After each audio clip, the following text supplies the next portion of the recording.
What's this? A reviewer? Nakataas ang kilay na tanong ni Anderson sa sekretarya niyang nakatungo na sa harap niya dahil kanina pa niya sinisigawan ito. Ano bang mahirap sa pinapagawa ko? It's just a monthly sale, Daisy. May reference ka na naman na susundan, di ba? Ano mahirap doon? Sir Anderson, sinunod ko naman po yung binigay niyong gagayahan. Hindi ko po alam kung ba't hindi niyo po nagustuhan. Kabadong sagot ni Daisy habang nakatungo ang kanyang ulo.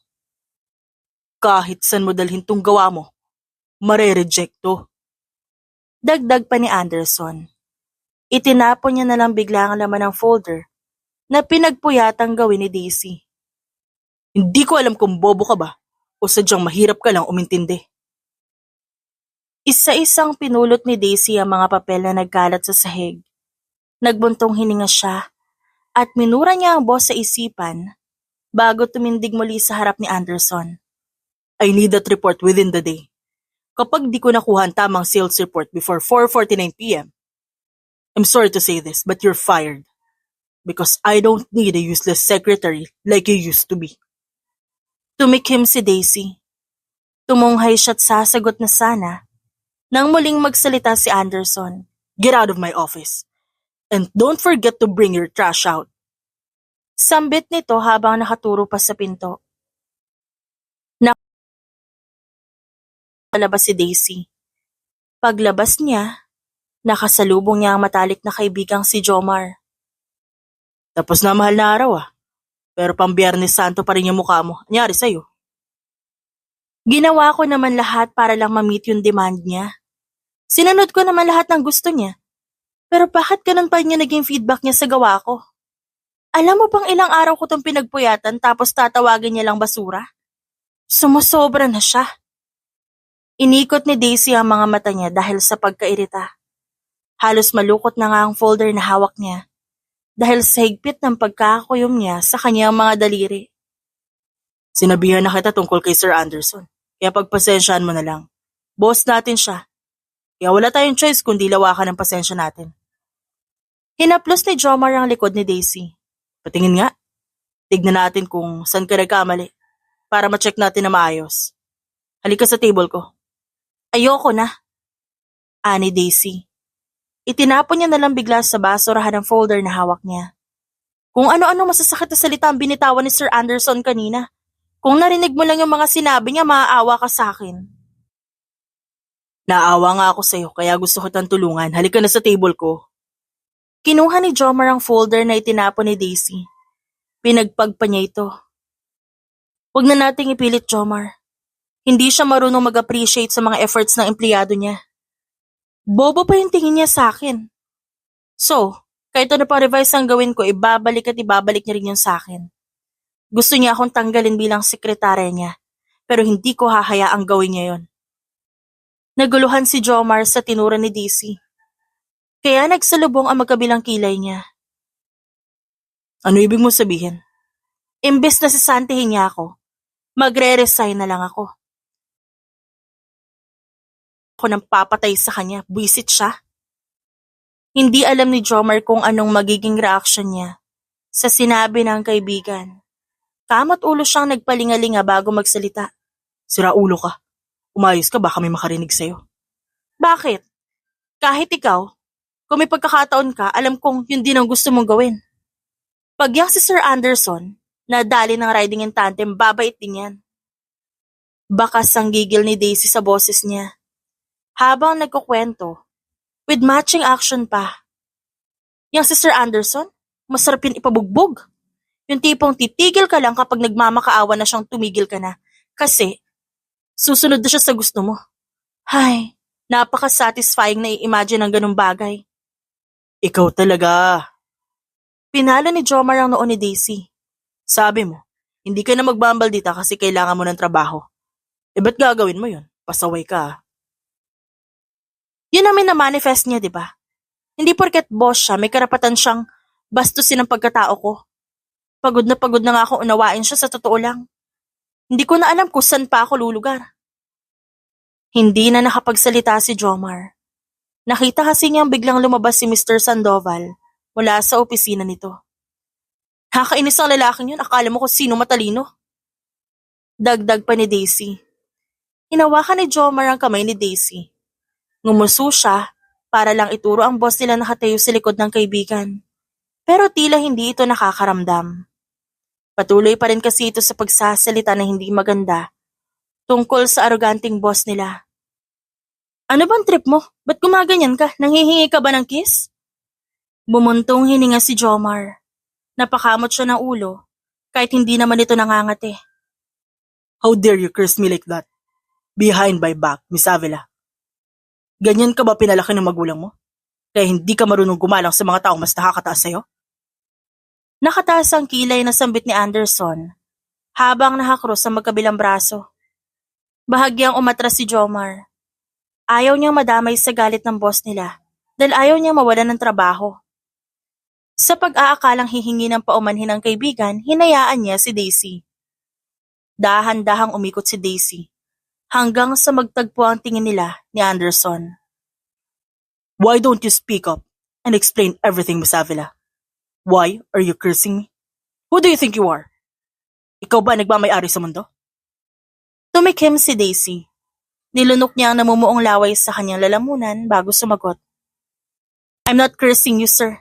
I'm just telling the truth. Totoo naman po na mababa ang tingin niyo sa akin. You know what? You're making things complicated. As always. You're the worst secretary I've ever had. If you can't do the job, you're free to resign. You're my secretary. You're supposed to do all the things that I will ask you to do. You have no right to complain. Alamin mo lugar mo. Dahil sa mga pinagsasabi ni Anderson, umakyat na sa ulo ni Daisy ang kanyang inis. Nagpanting ang tenga niya, kaya hindi na siya nakapagtimpi pa. Bumuelo pa siya ng buntong hininga bago magsalita. Alam mo, Mr. Sungit, inis na ako sa'yo. Sinusunod ko naman yung gusto mo. Ginagawa ko lahat ng utos mo. Kapag mali inuulit ko, ginagawa ko naman lahat para ma-meet yung demands mo. Pero ba't ganyan ka? Ba't gustong-gusto mo akong pinapahiya sa lahat? Palagi mo pinamumukha sa akin na bobo ako at walang pinag-aralan, kahit hindi naman totoo yon. Hindi mo na-appreciate yung efforts ko. Hindi ko na alam kung saan pa ako lulugar. Are you done? Tanong ni Mr. Sandoval sa pinakamalamig na boses. Ibang klase ka talaga, ang tindi mo. Alam mo sir, ayoko na. Suko na ako sa ugali mo. Pero bago ako umalis, makinig ka sa akin. Total magre-resign naman ako. Ilalabas ko na lahat ng hinanakit ko. Simula na ikaw maupong presidente namin, hirap na kami. Nagtataka ka kung bakit mababa ang monthly sales? Paano tataas kung ganyan mo itrato ang mga empleyado mo? Paano kami gaganahang magtrabaho kung di mo kami tao kundi parang alila ko ituring? Hindi kami mga robot na kapag sinabihan mo na masasakit na salita, tatalikod lang at magpapatuloy na ulit sa pagtatrabaho. Hindi ganun, sir. Bawat masasakit na salitang binibitiwan mo, kumukurot yon sa puso namin. Sandaling huminto si Daisy sa pagsasalita bago siya muling magpatuloy. Sa haba kasi ng sinabi niya, hininga lang siya. Bawat isa dyan sa mga empleyado mo, kapag tinanong mo sila, may maikukwento silang masamang ginawa mo. Kasi ganun ka eh. Wala ka namang pakialam sa amin, sa mga nararamdaman namin. Nasa kalagitnaan sila ng diskusyon nang biglang dumating si Don Facundo Sandoval, ang ama ni Anderson, na siyang kasalukuyang presidente ng kumpanya niya. What's going on here? Dinig kahit sa malayo ang sigawan niyo. Mataas ang boses si Don Facundo na nakatayo sa di kalayuan habang hawak ang kanyang paboritong tungkod. Ang lahat ng empleyado na nasa area lumingon sa kanya. Kasama na ang kanyang anak at ang sekretarya nito. All of you, back to work except you, Anderson, and your secretary. Mag-usap tayo sa opisina mo, Mr. CEO. Sambit ni Don Facundo bago tumalikod. Bago sumunod sa ama, nilingon pa ni Anderson si Daisy, habang sinamaan naman siya nito ng tingin. Inis na inikot ni Daisy ang mga mata. Dahil naging pet peeve niya na ang kanyang boss. Dapat hindi mo na pinatulan pa si Sir Anderson. Paano kung tanggalin ka niya? Paano mo ipapaliwanag sa nanay mo yun, Aber? Hindi tanggalin niya. Mas magugustuhan ko pa ngayon. At least makakapaghanap ako ng ibang trabaho kesa magtrabaho sa kanya. Hambog na, ubod pa ng yabang. Nagkamot muli ng ulo si Jomar. Ay naku, ang tigas talaga ng ulo mo. Ako na nahihiya para sa'yo eh. Sige na. Susunod na ako doon. Tingnan mo na kung anong mali dyan sa gawa ko para isampal ko yan kay Sir Anderson mamaya kasama ng resignation letter ko. Hindi na umimik pa si Jomar. Napailing na lamang siya habang pinapanood na naglalakad palayo ang kaibigan. Pagpasok ni Daisy sa opisina ni Anderson, nakita niya nakaupo si Don Facundo sa presidential chair. Lumunok siya bago tumayo sa harapan nito. Habang ilang sandali lang pumasok na rin si Anderson. May dala pa itong bottled water na ipinatong sa lamesa para ibigay sa ama. Can someone explain to me what happened earlier? Bakit nagsisigawan kayo sa harap ng mga empleyado ko? Kalmado pa ang boses ni Don Facundo habang tinatanong niya yon. Kasi naman po, hindi pa tapos sa kanyang sinasabi si Daisy na magsalita si Anderson. I'm not shouting earlier, Dad. This girl started the scene. She caught the attention of our employees. She even cursed me. I am her boss. But she doesn't know who I really am. Siya ang dapat mahiya. Sinungaling po talaga tong anak niyo. Don Facundo, siya po yung nauna. Anong ako? Gigil na sambit ni Anderson. Hindi ba't ikaw nagsabi kung anong masasakit na salita sa likod ko? Dinamay mo pa yung mga katrabaho mo. Sabi mo pa nga magre-resign ka na, hindi ba? Dahil ayaw mo na ako makasama? Ba't di mo pa gawin ngayon? Bakit di mo ituloy ang pananakot mo? Ikaw talagang lalaki ka? O bakit? Totoo naman na sinasabi ko, di ba? Nasasaktan ka ba? Nagpatuloy ang bangayan ng dalawa at sa pagkakataong yon, pumapagitna na ang matanda. Pero patuloy pa rin sila sa pagtatalo. Hindi ba talaga kayo titigil? Hindi na kayo nahiya. Lalo ka na, Anderson. You were supposed to be a good example. Pero ikaw pa tong gumagawa na eksena. Role model ka dapat dahil presidente ka ng kumpanya, pero anong ginagawa mo? Seriously, Dad? Pinipili mo tong babaeng ito over me? Ako ang anak mo. Reklamo ni Anderson, habang si Daisy naman ay pasimpleng umingiti dahil natutuwa. I know you, Anderson. Alam ko ang ugali mo dahil anak kita kaya hindi kita ito-tolerate. Pero hindi rin ako magiging unfair sa'yo. Papaimbestigahan ko ang nangyari. Kapag nalaman ko ikaw may kasalanan, bibitawan mo ang posisyon mo sa kumpanya. At ibibigay mo yan sa kapatid mo. Kapag napatunayang si Daisy nga ang may kasalanan, tatanggalin ko siya sa trabaho. Napalunok bigla si Daisy. Aminado kasi siya may pagkakamali din siya sa nangyari. Hindi naman siya natatakot na matanggal, pero nahihiya siya sa matandang lalaki. Dahil malaki ang tiwala nito sa kanya. Daisy, iiwan mo muna kami ng anak ko. Saad ni Don Facundo na siyang agad namang sinang-ayunan ni Daisy. Agad siyang lumabas sa opisina ng presidente. Samantala, pagkalabas ni Daisy, agad nagreklamo si Anderson sa kanyang ama. Ano ibig sabihin ng Dad? Ba't ba palagi mo nalang kinakampihan ng babaeng yan? She is just my secretary, and I'm your son. Ba't siya yung kinakampihan mo over me? Reklamo ni Anderson sa ama. Gusto mo ba talaga malaman kung bakit? Tanong ni Don Facundo. Yes, Dad. I deserve to know the truth. That girl reminds me of your mom. Prangka, straight to the point, kung magsalita, at higit sa lahat, malakas ang loob. Gusto ko ang ugali at dedikasyon niya. Isa pa, she saved me, remember? Kundi dahil sa kanya baka baldado na ako ngayon. Paliwanag ni Don Facundo. Dahil ang doon, Dad, napaka-unfair mo naman. Binastos ako ng babaeng yung sarap ng mga empleyado ko. Tsaka palagi mo siyang pinagtatanggol. Hindi ka pa bayad sa utang na loob mo sa kanya? Ganun ba? Anak, pagpasensyahan mo na lang kung may nasabi mo siya sa'yo. Baka nabigla lang yun, kaya nasabi niya. Hayaan mo at pagsasabihan ko siya.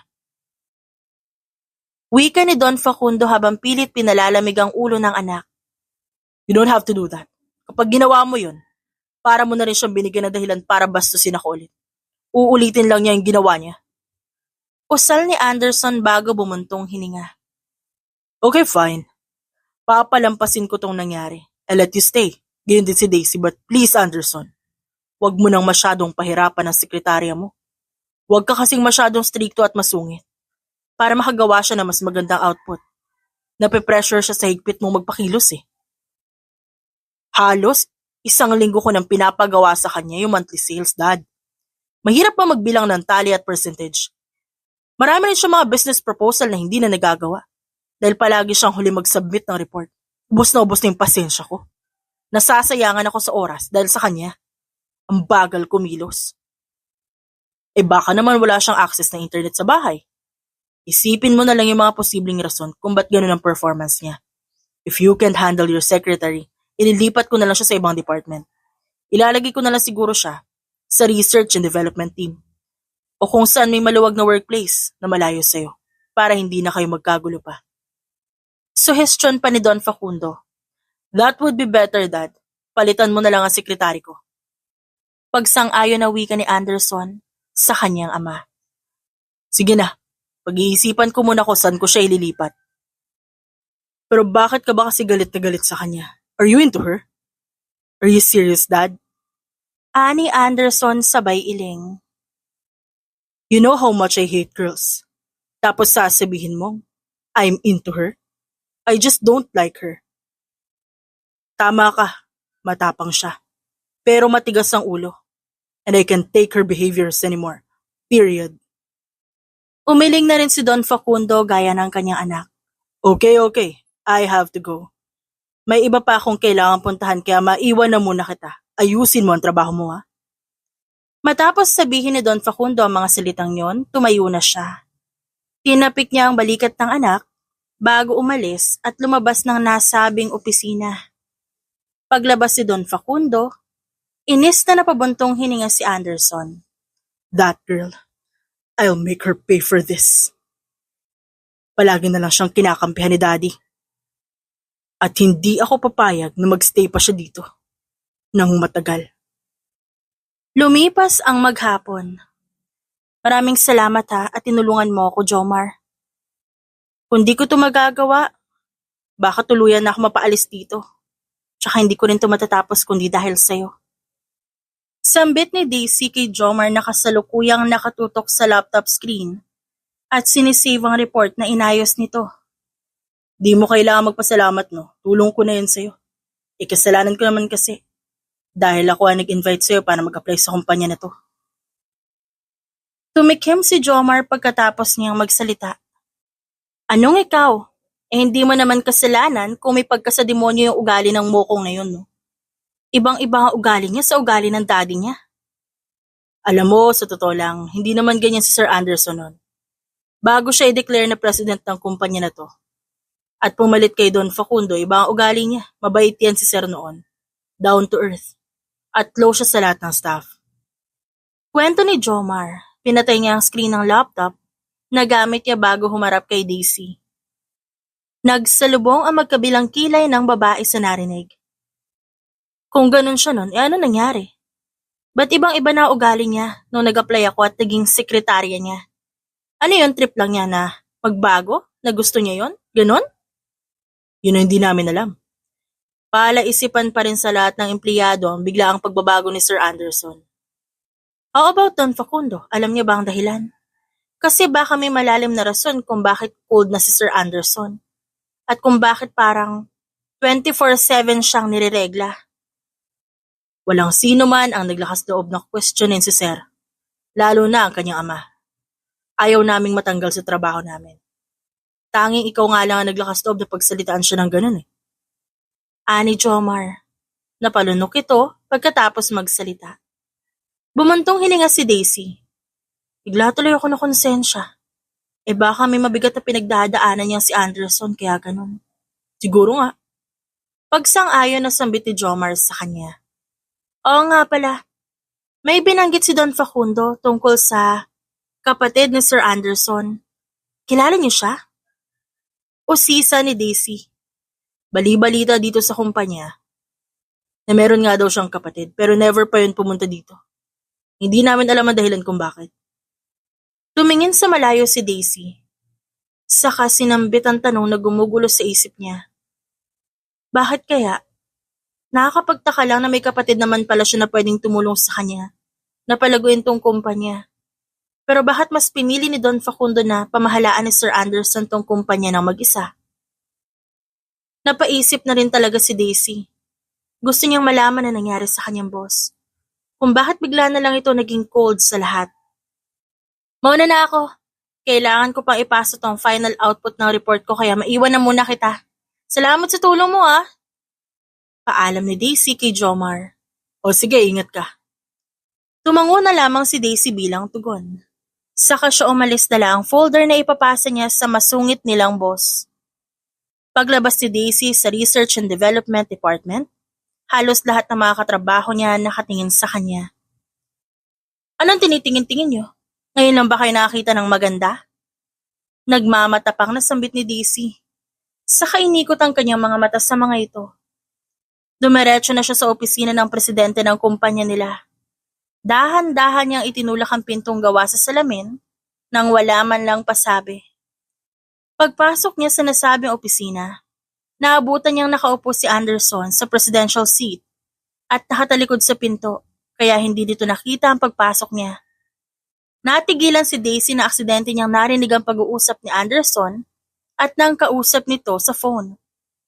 I don't understand why Dad keeps on choosing my secretary over me. Palagi na lang kinakampihan ni Daddy ang babae niya. Samantalang yun nga ang worst secretary ko. Takles ang mahina makapick up ng utos. Sambit ni Anderson sa kausap sa cellphone. Huminto sa pagsasalita si Anderson. Sa pakiwari ni Daisy, nakikinig ito sa kausap nito sa phone. Lalabas na sana siya kaya hinawakan niya na ang handle ng pinto. Ngunit nang hilahin niya ito, muling nagsalita ang boss niya. Kaya pinakinggan niya muna. I will never let that happen, bro. Gusto niya akong galitan, fine. Susubukan ko siya na susubukan hanggang sa siya na mismo ang mag-resign.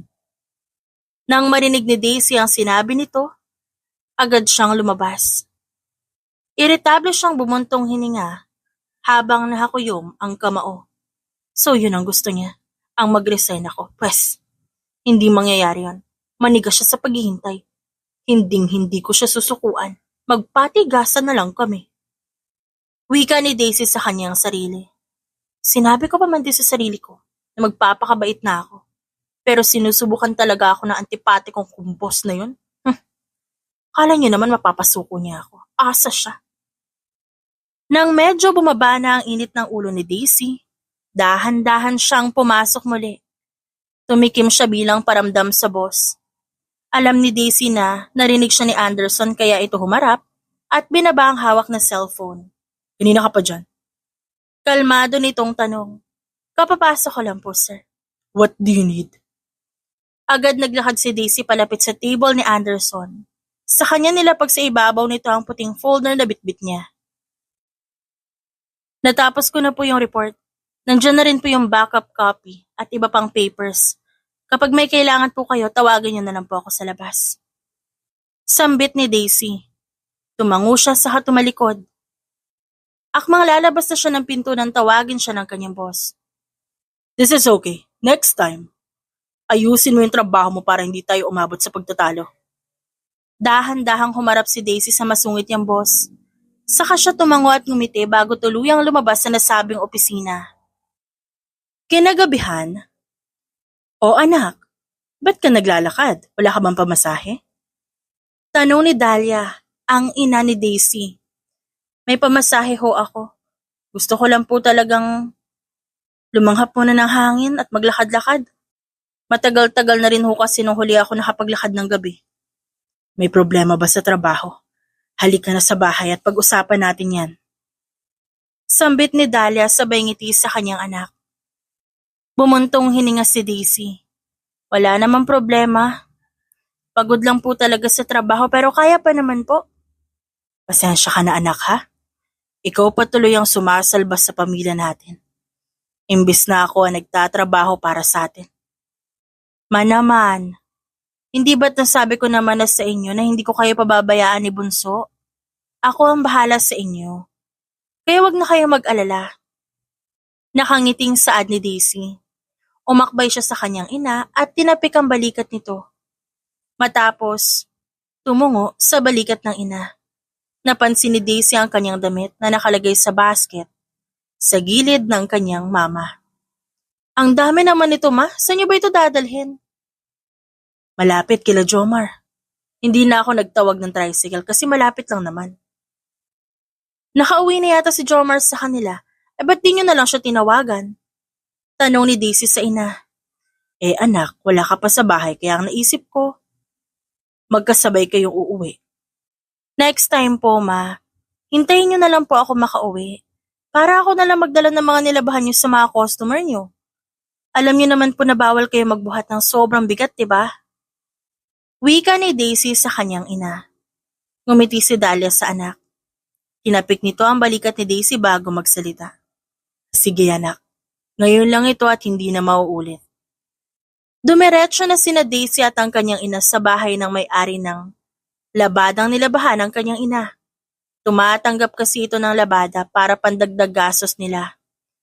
Makalipas ang isang buwan, nagtalo na naman kayo ni Sir Anderson, no? Kwentuhan ng mga katrabaho natin, nasinigawan ka na naman daw. Ayos ka lang ba? Ako pa ba? Alam mo naman kahit anong gawin niya. Hindi niya ako mapaparesign kagaya ng gusto niya. Patibayan na lang kami. Matapang na sambit ni Daisy. Tsaka wala namang bago, no? Magaspang pa rin ang ugali niya. As usual. Paalis na sana si Daisy nang biglang hawakan ni Jomar ang braso niya. Sandali, saan ka ba pupunta? Dito ka muna kasi may kukwento ako sa'yo. Ikukwento? Ano namang ikukwento mo? Problema ba yan? Hindi, tungkol kay Sir Anderson. Nako, kung tungkol sa kanya sasabihin mo hindi ako interesado, no? Alam mo namang mainit ang dugo namin sa isa't isa. Baka pagmulan pa yan ang pagtatalo naming dalawa. Sigurado kang ayaw mo malaman yung bagong balitang kumakalat tungkol sa kanya? Tinaasan na isang kilay ni Daisy si Jomar. Ipinag-cross pa niya ang kanyang braso bago magtanong. Ano ba kasi ang balitang yan? Importante ba yan? Bumuelo si Jomar. Umayos pa nga siya ng upo bago magsimulang magkwento. Atin-atin lang to Pero may bali-balita kasi. May babaeng naliling kay Sir Anderson. Anak ng may-ari ng kakompetensya ng kumpanyang pinagtatrabahuhan natin. Baka naman chismis lang yan. Sa ugali kasi ni Sir Anderson parang walang babaeng magtatangka na sagutin siya. Sobrang sama na ugali niya. Iritableng sambit ni Daisy. Malay mo naman, mayaman ang pamilya niya. Gayon din ang babaeng kinokonekta sa kanya. Malay ba natin kung may past pala sila? Hindi imposible, di ba? Gatong pa ni Jomar. Habang nasa kalagitnaan ng pag-uusap sina Jomar at Daisy, biglang nagsalita si Anderson. Masama ang tingin nito sa dalawa. Binabayaran ba kayo ng kumpanya para magchismisan? Pag-usapan ng buhay ng iba? Nagsusupladong sambit ni Anderson. Nakakross pa ang magkabilang braso nito. Wala ba kayong mga trabaho? Kaya kung ano-ano inaatupag nyo? Nang marinig ang katakot-takot na boses ni Anderson, agad na napatayo si Jomar. Gayon din ang iba pang mga empleyado na kasalukuyang kumakain sa pantry. Hindi gaya ng ibang empleyado, taas noong tumayo si Daisy sa harap ng boss niya. Ano pa tinatayo-tayo mo dyan? Back to work. Masungit na utos ni Anderson sa sekretarya niya. Aba, Sir Anderson, hindi pa po tapos ang break time namin pero pinapaalis na kami dito sa pantry. Wala na po ba kaming karapatan ubusin ang libreng oras namin? Matapang na tanong ni Daisy sa boss niya. Bumuntong hininga si Anderson. Umiling saka siya nagsalita. Alam mo Daisy, kung ako lang masusunod, matagal na kitang sinisante. I am tired of arguing with you. Hindi ko alam kung nang-iinis ka ba talaga o nananadya ka na. Inuubos mo lagi ang pasensya ko. Ngumisi si Daisy. Yun ay kasiyahan niya. Ang mainis na masungit niyang boss, inilapit niya ang kanyang labi sa tenga ni Anderson saka bumulong dito. Hindi ako magpapatalo sa kasamaan ng ugali mo. Pagdusahan nating naging magkatrabaho tayo. Bulong ni Daisy kay Anderson bago ito muling ngumiti at maglakad palayo sa gwapo ngunit masungit na boss niya. Napailing na lamang si Anderson sa inasta ng matapang niyang sekretarya. Lumipas ang mga araw, ilang linggo hanggang sa umabot na ang 3 buwan. Daisy, pwede ba tayo mag-usap? Bunga de Don Facundo nang makita si Daisy sa labas ng opisina ng mga clerk. Don Facundo, kayo ho pala. Kamusta na po kayo? Tagal na po yata nang huli kayong bumisita dito. Nakangiting sambit ni Daisy sa matanda. Nako, Ayaw ko lang ng stress. Ayokong ma-stress ako sa mga nababalitaan ko tungkol sa inyo ng anak ko. Napakamot ng batok si Daisy. Bigla siyang nakaramdam ng hiya sa tinura ng matanda. Kung yun po yung dahilan kung ba't niyo ako makausap, pasensya na ho. Palagi po kasing sinusubukan ni Sir Anderson yung pasensya ko. Dahil alam ko po na gusto niya ako mag-resign. Siyempre nilalabanan ko siya. Hindi po ako magre-resign, no? Hindi po ako magpapasindak sa anak niyo. Kung masama po ang loob niyo sa akin, pasensya na po. Pero hindi ko po susukuan yung may sa demonyong ugali na anak niyo. Hindi po ako papayag na minamaliit niya lang ako. Umawang ng bahagya ang labi ni Don Facundo sa sinabi ni Daisy. Natatawa ito bago magsalita. Yun nga sana ang sasabihin ko sa'yo. Sana'y huwag mong sukuan ang anak ko. Intindihin mo na lamang siya. Dahil may mabigat siyang pinagdadaanan. Kaya siya naging ganoon. Yun na nga po yung paulit-ulit kong ginagawa, Don Facundo. Pero hanggang kailan po ba namin iintindihin ng anak niyo yung isa't isa? Hanggang kailan po ba namin kailangan sikmuraan yung masamang ugali niya? Hindi naman siya ganun sa lahat na empleyado niya. Sa mga babae lang at higit sa lahat sa akin. Paliwanag pa ni Daisy. Babae rin kasi ang dahilan kung ba't siya naging ganoon. Matipid na sagot naman ni Don Facundo. Napaisip bigla si Daisy. Nagpa siyang usisain pa ang matanda. Ibig niyo pong sabihin, konektado talaga si Sir Anderson dun sa anak ng babaeng kakompetensya niyo sa negosyo? Mabilis na tumango si Don Facundo. Kaya sa'yo ako nagsasabi. Dahil ikaw lang ang tumagal sa ugaling ipinakita ng anak ko. Nakikita kong kaya mo pa siyang mapabago. Nakikita kong kaya mo pa ibalik sa dati ang anak ko. Kaya please lang Daisy, pakiusap. Ano pa ang gusto niyong gawin ko? Make my son fall in love with you. Walang patumpik-tumpik na sambit ni Don Facundo. Nanlaki ang mga mata ni Daisy sa narinig. Dahil napakalaking bagay ng nire-request ng matanda. Halos malaglag din ang panga niya sa sobrang gulat. Kung umiinom lang siya ng tubig, baka naibugan niya na yun kay Don Facundo dahil sa sinabi nito. Ilang sandali siya bago nakapagproseso sa isip. Tumawa siya bago sumagot. Don Facundo naman! Masyado po kayo mapagbiro Hindi ako nagbibiro, Daisy. Gusto kong bumalik sa dati ang anak ko. Gusto kong bumalik yung dating ngiti niya. Namimiss ko na ang ngiti ng anak ko. Hindi ako humihiling sa'yo bilang amo mo, kundi bilang isang ama na iniisip ko ano makabubuti para sa kanyang anak. Maya-maya ay tumikim si Don Facundo. Kinuha niya rin ang magkabilang kamay ni Daisy at hinawakan ito ng mahigpit. Pakiusap, Daisy. Buhayin mo ulit ang nawalang pagmamahal ng anak ko para sa lahat. Tulungan mo siya makabalik ulit sa dati. Napapalunok si Daisy. Hindi niya alam kung ano ang sasabihin niya. Pinapawisan siya ng butil-butil. Di mo kailangan magdesisyon agad. Tanggapin mo itong calling card ko. Tawagan mo ako kapag nakapagdesisyon ka na. Inabot ni Don Facundo kay Daisy ang isang pirasong papel na naglalaman ng numero at address nito, kung saan maaaring tawagan o di kaya'y puntahan kung gugustuhin niya. Tumalikod na si Don Facundo pero muli itong humarap makalipas na ilang sandali. May nakalimutan pala akong sabihin. Alam ko nagpapaaral ka ng kapatid. If you want, bibigyan ko siya ng scholarship at monthly allowance. Bibigyan ko rin na negosyo ang mama mo para hindi ka na mamroblema at hindi na rin niya kailangan maglabada pa. Ibibigay ko lahat ng pangangailangan mo kung gugustuhin mo.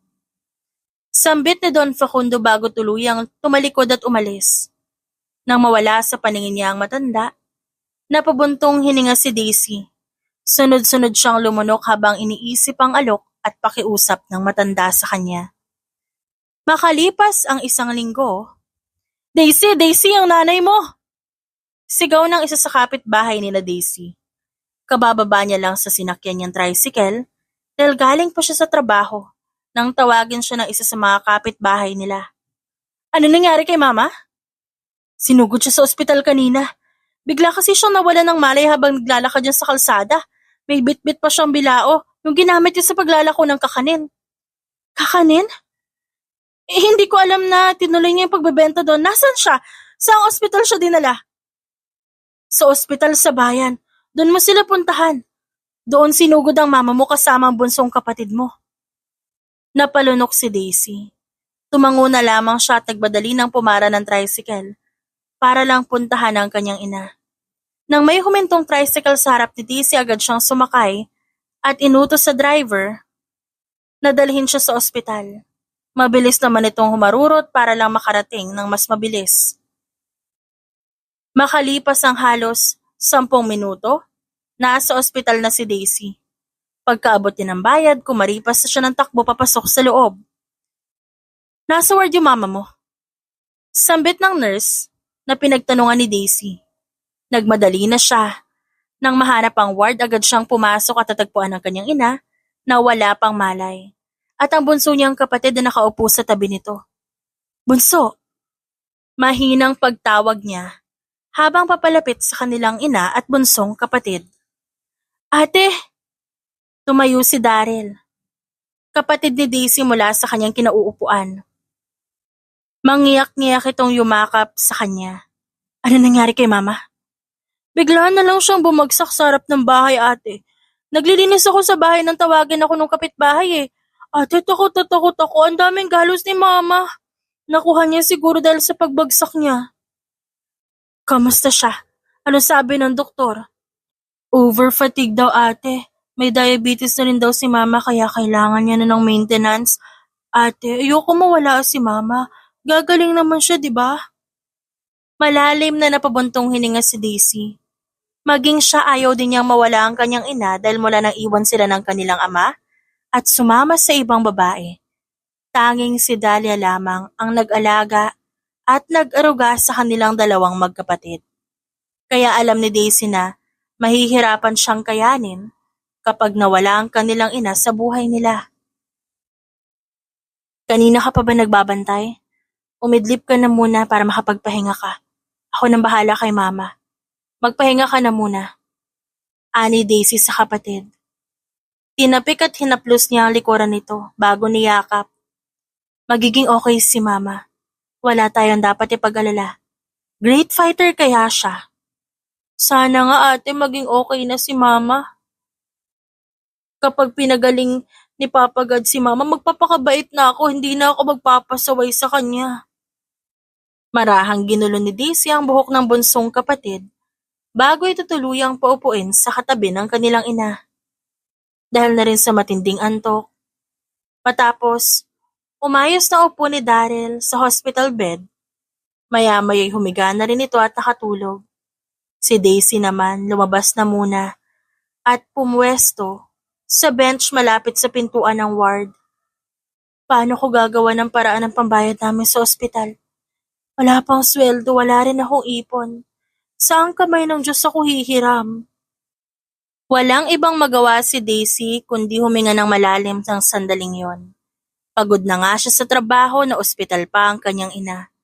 Maging ang utak niya pagod na rin sa pag-iisip. Wala siyang naitabing extra money dahil sapat lang ang isinasahod niya. Gayon din ang kinikita ng ina sa mga sideline nito sa pang-araw-araw na gastos nila. Kinabukasan, nasaan si Daisy? May utos ako sa kanya. Sambit ni Anderson sa dating sekretary ng kanyang ama na ngayon naka-assign sa ibang department. Naku sir, tumawag ho sa akin si Daisy, hindi daw po makakapasok ngayon. Sagot nito kay Anderson. Umalo ng guhit sa noo ni Anderson. Nagtagpo ang magkabilang kilay dahil sa pagtataka. Yun ang kauna-unahang lumiban sa pagtatrabaho bilang sekretarya, si Daisy. Bakit? Nasa ospital po yung nanay eh. Siya po yung nagbabantay, kaya hindi siya makakapasok ngayon. Habang nasa kalagitnaan ng pag-uusap si Anderson at ang dating sekretarya ng kanyang ama, siya namang pagdating ni Don Facundo. Tama ba yung narinig ko? Nasa ospital ang mama ni Daisy?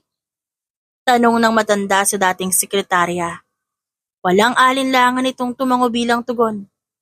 Nang malaman ni Don Facundo kung saan nakakonfine ang ina ni Daisy, nagpaalam siya sa kanyang anak dahil gusto niya itong puntahan. Seryoso ka ba? Empleyado lang yon. Di mo siya kaano-ano. Hindi ka dapat nag-aaksaya ng panahon sa kanya. Pupuntahan ko siya whether you like it or not. Hindi mo ako mapipigilan, okay? Gusto kong puntahan ang sekretarya mo. Gusto ko siyang tulungan. Stop being a good Samaritan. Most especially to her dad. Can't you see that she's using you? Abusing you? Pero bahala ka. Ginusto mo naman magpaabuso sa kanya, choice mo yan. Matapos sermonan ng masungit niyang panganay, tumalikod na si Don Facundo. Nagpahatid siya sa driver niya sa ospital kung saan kasalukuyang nakakonfine ang nanay ni Daisy. Nang malaman ang lahat ng impormasyong kailangan, pinuntahan na ni Don Facundo ang ina ng babae. At pagpasok niya sa ward, nakita niyang gising ito. Magandang umaga. Pagbati ni Don Facundo kay Dahlia. Dahil yun ang unang pagkakataon na nagkita ang dalawa, nagtaka ito at napaisip. Sino ho kayo? Ako nga pala si Don Facundo Sandoval. Ako ang may-ari ng kumpanyang pinagtatrabahuhan ng iyong anak. Pumarito lang ako para kumustahin ka. Nang makilala kung sinong dumalaw sa kanya, napangiti si Dahlia. Nako, nakakatuwa naman ho, na personal niyo pa po akong binisita. Maliit na bagay lang yan. Isa ho ang anak niyo sa pinakamagaling na empleyado ko. Kaya masaya ho ako makilala kayo sa personal. Kumusta naman ang pakiramdam ninyo? Mabilis na talagang magkasakit sa panahon ngayon kaya kailangan magdoble ingat. Dire-diretso sa pagpasok sa ward si Daisy, kaya hindi niya agad napansin ang bisita ng kanyang ina. Natitigan niya lamang ito na makalapit siya kay Dahlia. Mama, may mabait na nagsettle ng... Natigilan siya nang makita ang nakangiting si Don Facundo, na nakatayo sa gilid ng kanyang ina. Bills. Pagpapatuloy niya sa sinasabi. Anak, tignan mo oh. Dinalaw ako ng boss mo, nakakatuwa naman. Nakangiting sambit ni Dahlia sa kanyang anak. Ano pong ginagawa niyo dito, Don Facundo? Tanong ni Daisy matapos mag-request sa kanyang ina na lalabas lamang sandali para kausapin ang big boss niya. Dinalaw ko lang ang iyong ina. Nabalitaan ko sa dati kong sekretarya na sinugod siya sa ospital. Kayo po ba yung nag-settle ng bills ni Mama? Kayo rin po yung bumili ng lahat ng gamot na nasa reseta niya? Ani Daisy. Hindi naman sumagot ang matanda. Babayaran ko po lahat ng nagastos niyo, kahit ibawas na lang po sa sahod ko. Alam mong hindi mo kailangan gawin yan. Hindi ako naniningil dahil kusa ko yung ginawa ng bukal sa loob ko. Alam niyo po mataas po yung respeto ko sa inyo. Kung sa tingin niyo po mabibili niyo ako dahil sa pagtulong niyo, hindi po mangyayari yon.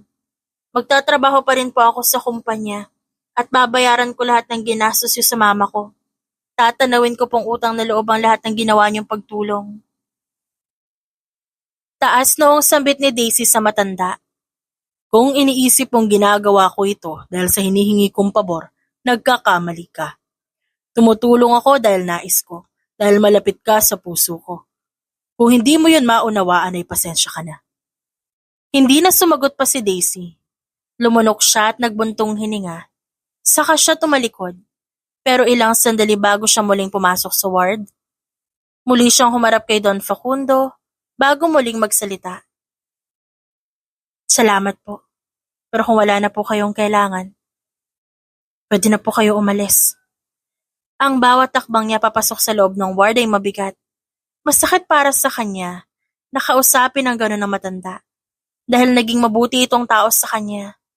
Pero pinangunahan ng galit si Daisy kaya niya yun nasabi. Hindi kasi mawala sa isip niya ang pakiusap ng matanda, na umabot sa puntong hindi na siya nakakatulog. Makalipas ang ilang araw, nakalabas na rin na ospital si Dahlia. Kahit hindi nakakapasok, tuloy-tuloy pa rin ay pinapadalang tulong ng matanda sa kanila. Dahil sa kabutihang ipinapakita ni Don Facundo, unti-unti na konsensya si Daisy dahil sa hindi niya pagkausap ng maayos dito. Kinausap niya ang matanda at humingi siya ng pagpapatawad. Inisip ni Daisy na utang na loob niya ang pagtulong na ginagawa ni Don Facundo. Kaya kahit na hindi inaalok sa kanya ang alok nito noon na paibigin si Anderson, tinanggap niya pa rin ito. Makalipas ang isang buwan. I need to go na. Tumawag kasi sa akin si Don Facundo, hindi makakapasok sa Sir Anderson ngayon. And so, Ano naman kung di makakapasok si Sir Anderson? Ba't ka aalis? Pupuntahan mo siya? Nakataas ang isang kilay na tanong nito. Ang sabi ni Sir Anderson, kailangan niya itong report today kaya dadaling ko na lang to sa kanila. Teka, sigurado ka ba? Walang alinlangan na tumango si Daisy bilang tugon. Humingi na rin naman ako ng permission kay Don Facundo kung pwede kong dalhin tong file sa bahay nila. Pumayag naman siya. Binigay niya rin sa akin yung address. Kung ganon, mag-ingat ka ah. Tumango na lamang si Daisy bilang tugon, saka siya umalis. Halos 1 oras ang biyahe mula opisina, hanggang sa address na sinandi Don Facundo. Dumiretso na siya sa loob ng bahay matapos itong papasukin ng guard. Pagpasok niya sa loob, may naabutan siyang lalaki nakatalikod. Nilapitan niya ito at kinalabit. Sir? Mahinang sambit ni Daisy. Agad namang humarap ang nasabing lalaki. Nang makita ito ni Daisy, nagulat siya. Hindi yon ang boss niya. Who are you? And what are you doing in her house? Tanong ng lalaki kay Daisy. Ako po si Daisy. Naputo lang sinasabi ng babae nang mapahinto siya dahil biglang nagsalita ang lalaki sa harap niya. Oh, you must be the new girlfriend of my twin brother. Mabuti naman at nakamove on na siya kay Margaret. Pamilyar ang pangalan na binanggit sa kanya ng lalaki, kaya pilit iniisip ni Daisy kung saan niya ba narinig yon. Habang nag-iisip siya, bigla siyang nakarinig ng isang pamilyar na boses. Boses yon na masungit niyang bossing. Stay away from her. Sigaw nito. Agad na bumaba ng hagdan si Anderson. Hinawakan niya ang kamay ni Daisy at hinila ito patungo sa kanyang likuran. What are you doing here? Hindi ka ba na-inform na hindi ka pwedeng pumunta dito? Tanong ni Anderson sa kapatid na si Andy. Habang hawak pa rin ang kamay ng kanyang sekretarya. I am still your twin brother, your older brother, at isa pa rin akong Sandoval. Kaya sa ayaw at sa gusto mo, pupunta ako dito. Nakalimutan mo na bang tinanggalan ka ni daddy ng karapatan na maging Sandoval pagkatapos ng ginawa mo? Malakas na naman ang loob mo. Dahil may bago kang babaeng kinakapitan pero alam mo Anderson, kahit sino pang kunin mo sa tabi-tabi, hinding-hindi mo mapapalitan sa puso mo si Margaret. Nagpapanggap ka lang naman na okay ka, pero ang totoo, alam ko hindi ka pa nakaka-move on sa kanya. Alam kong darating ang araw na magmamakaawa ka na balikan kanya at hindi ko hahayaang mangyari yan.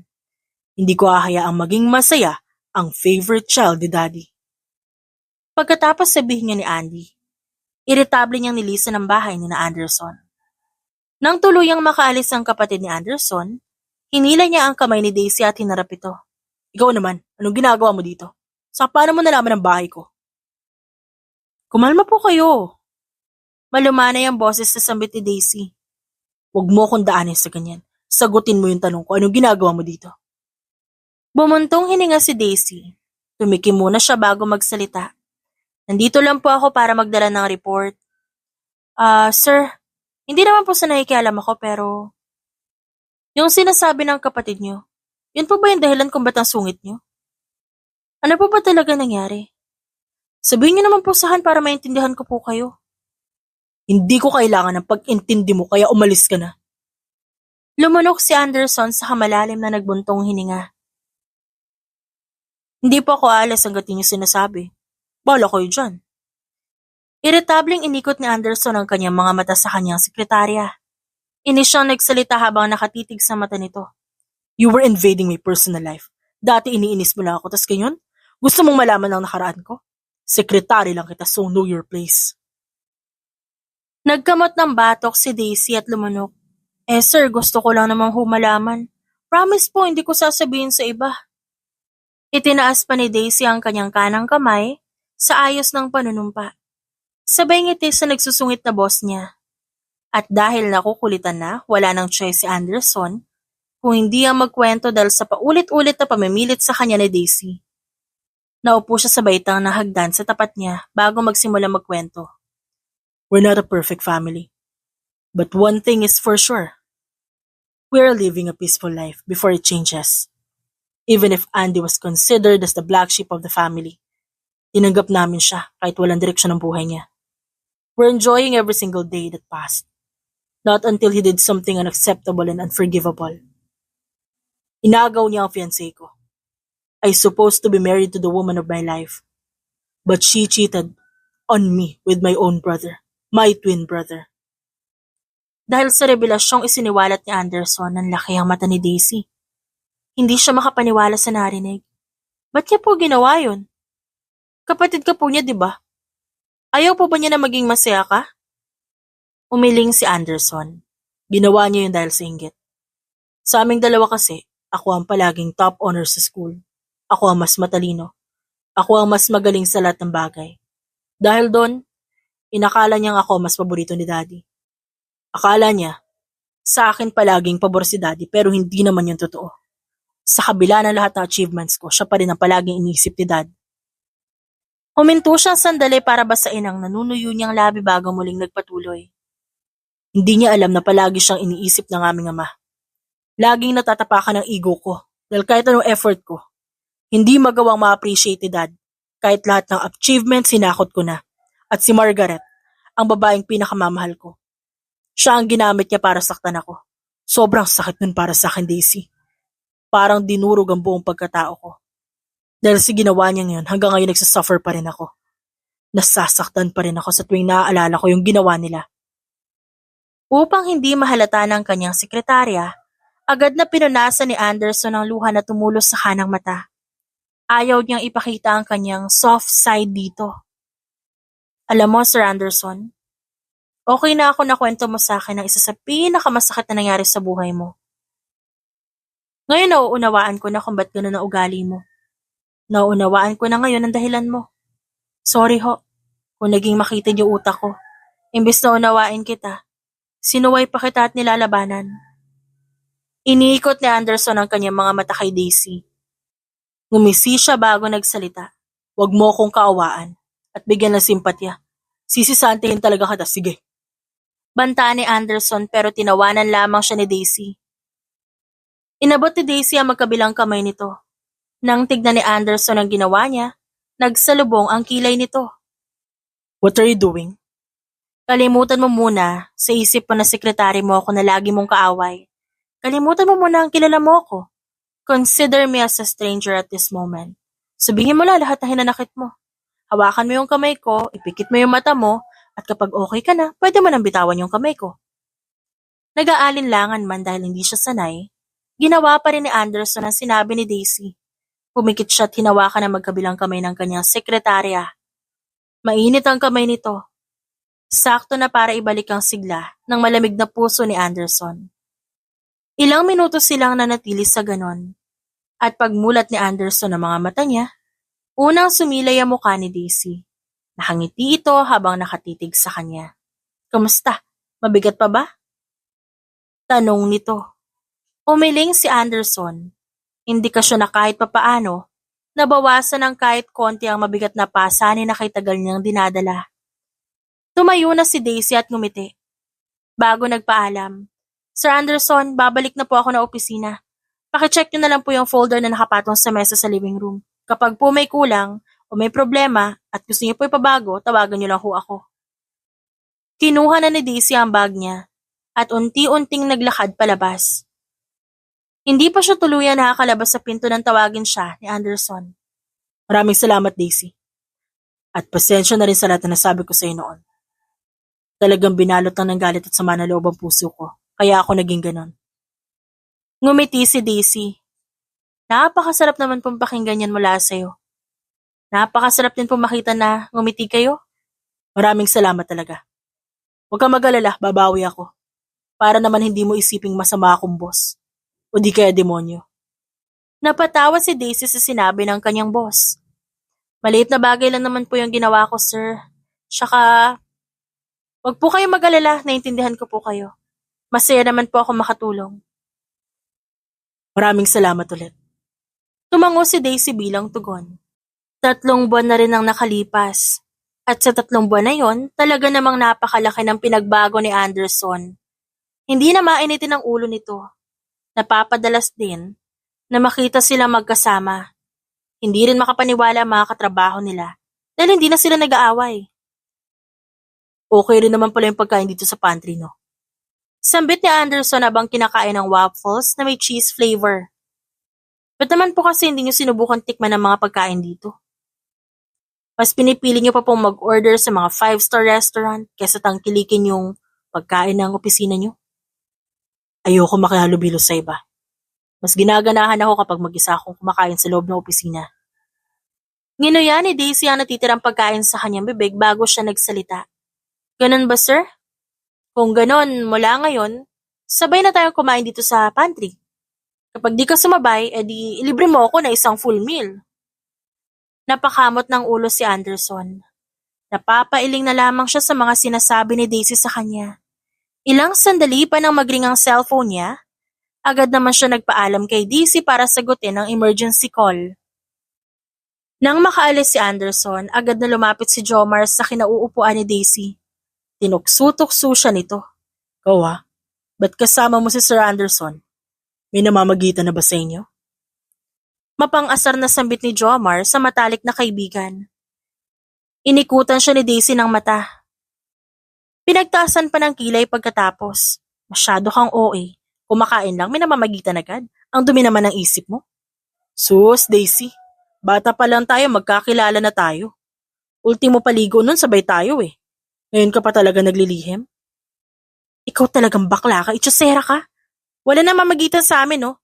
Kilabutan ka nga dyan sa mga pinagsasabi mo.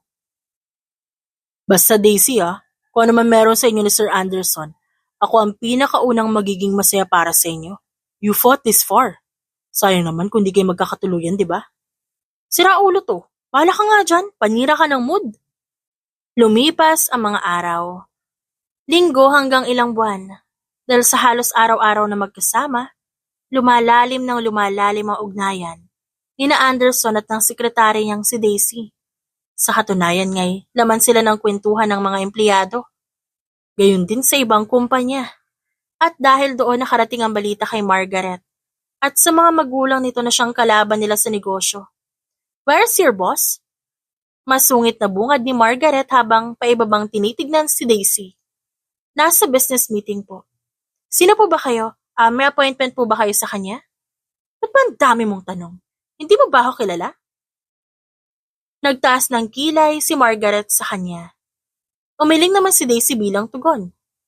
Ako lang naman si Margaret Velasquez, Anderson's ex-fiancé. Confident na pagpapakilala nito. Bahagyang napatras si Daisy. Aminado siyang kung titignan masyadong perpekto itong si Margaret. Kung ihahalin tulad sa kanya, walang-wala siya.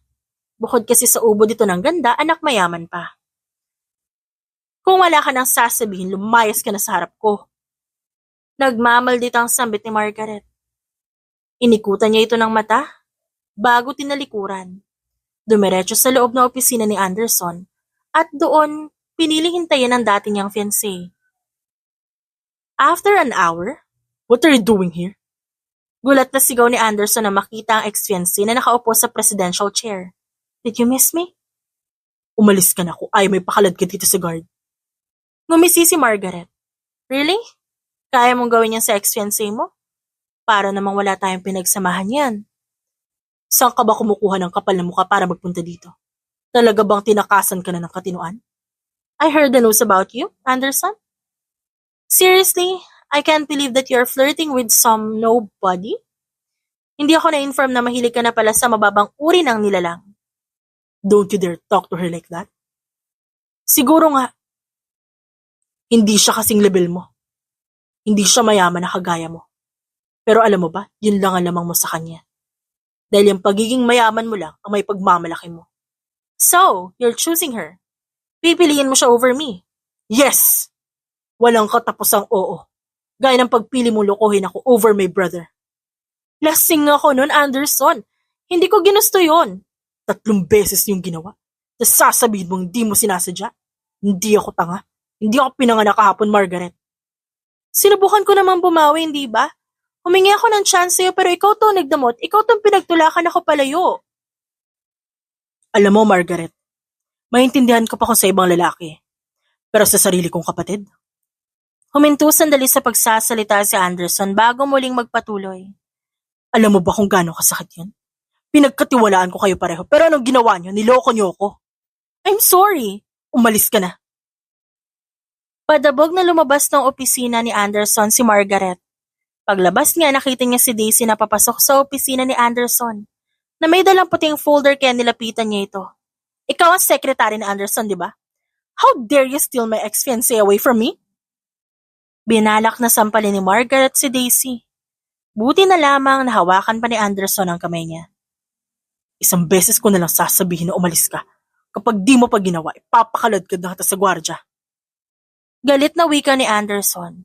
Sa kapadabog na inilayo ang kamay ng dating nobya kay Daisy. Tuluyan ang nilisan ni Margaret ang nasabing building. Nang makaalis ito, ginusto ring mag-walkout ni Daisy pero pinigilan lamang siya ni Anderson. Hinawakan nito ang magkabilang kamay ng sekretarya. Saka kinausap sa harap ng lahat ng empleyado niya. Daisy, alam ko marami ako naging pagkakamali na nagawa sa'yo. Pero hindi naging hadlang yun para lumayo ang loob mo sa akin. Ikaw lang ang nagtiyaga sa ugaling pinakita ko. Kita palagi tayo nagtatalo, hindi ka sumuko. Hindi ka tumigil hanggang mapalambot mo ko. Daisy, I can't hide my feelings anymore. I like you. Napalunok si Daisy. Gusto niyang bawiin ang kanyang kamay mula sa pagkakahawak ng gwapong binata na nasa kanyang harapan, pero hindi niya ginawa yon. Di mo kailangan magdesisyon ngayon. Hindi mo kailangan sumagot agad. Basta ako, sinabi ko lang yung nararamdaman ko. Dahan-dahan itong binitiwan ang kamay ni Daisy. Dahil sa nakakabiglang pag-amin ni Anderson sa kanya, tila nawala ang amor nito sa gwapong boss niya. Lumipas sa mga araw, naging malamig ang pakikitungo nito kay Anderson. Hanggang sa isang araw, Sir, pinabibigay po ni Daisy. sambit ni Jomar, sabay abot ng puting envelope. What's this? Pinapaabot niya po yan. Pinapasabi niya rin na pasensya na daw po sa lahat na naging abala niya. Bago umalis ng opisina ni Anderson si Jomar, sinabi niya muna dito ang address ng best friend niya. Magmadali po kayo, sir. Maglilipat bahay na po kasi sina Daisy ngayon. Kaya kailangan niyo na po magmadali para maabutan niyo sila. Hindi na nagpaalam pa si Anderson. Iniwan na lamang niya si Jomar sa loob ng kanyang opisina at nagmamadaling sumakay sa elevator. At habang nasa biyahe si Anderson, tila sumasang-ayon ang panahon at tadhana sa kanya dahil mabilis siya nakarating sa address na binigay ni Jomar. Mr. Richard Reyes. Sambit ni Anderson sa kanyang sarili. Upang kumpirmahin ang nakita, agad na bumaba ng sasakyan si Anderson. Lumapit siya sa lalaki at kinalabit to. Excuse me? Dahan-dahang humarap ang lalaki. Kapwa ng laki ang mga mata nila sa gulat. Mr. Reyes, ikaw nga. Anderson, anong ginagawa mo dito? Hinahanap po kasi si... Natigil sa pagsasalita si Anderson nang makita ang lumabas sa gate kung saan ang galing si Mr. Reyes. Papa, magmerienda ka muna. Sambit ni Daisy habang bitbit ang tray na may lamang pagkain. Daisy, halika. May papakilala ako sa'yo. Agad na lumapit si Daisy sa kanyang ama. Nang makita kung sino ipapakilala nito, nanlaki ang mga mata niya. Sir Anderson, anong ginagawa mo dito? Tinignan ni Mr. Reyes si Anderson bago niya pinagmasdan ng kanyang anak. Kakilala kayo? Nang hindi sumagot ang dalawa, nagpasya siyang iwan muna ang mga ito. Anong ginagawa mo dito? Tanong ni Daisy matapos huminga ng malalim. Pwede ba mag-usap muna tayo? Ano pang dapat natin pag-usapan? Nag-resign na ako. Wala na akong obligasyon sa'yo. Anong wala? Meron. Ano namang obligasyon ko sa'yo, Aber? Ito. Itinuro ni Anderson sa dibdib niya ang daliri bago muling magpatuloy. Obligasyon mong patahimikin tong puso ko na walang tigil na sinisigaw ang pangalan mo. Hindi na napigilan ni Daisy ang kiligin. Hinampas niya ng mahina ang dibdib ng dating boss. Paliw ka talaga. So ano nga? Gagawin mo ba yung obligasyon mo o hindi? Nagkamot ng ulo si Daisy. Pinalo niya ang braso ni Anderson bago magsalita. Oo na, sige na.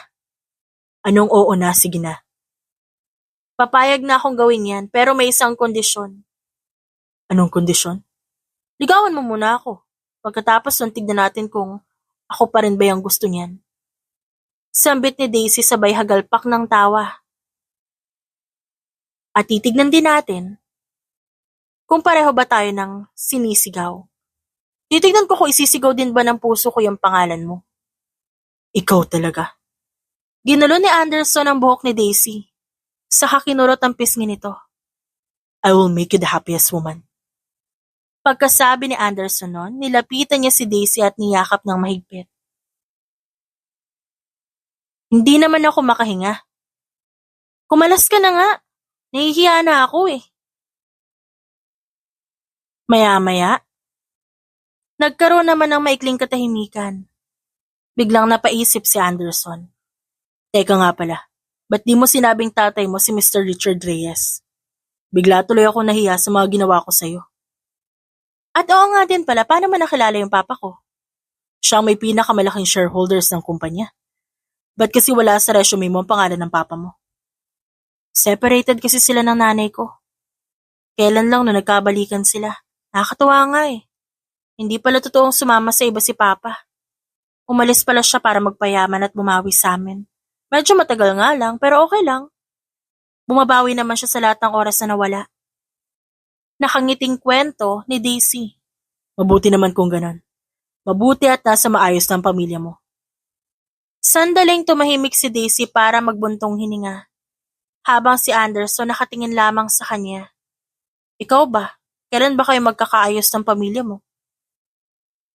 Hindi umimik si Anderson sa sinabi ni Daisy. Muling nanumbalik sa kanya ang naging kasalanan sa kanya ng kapatid.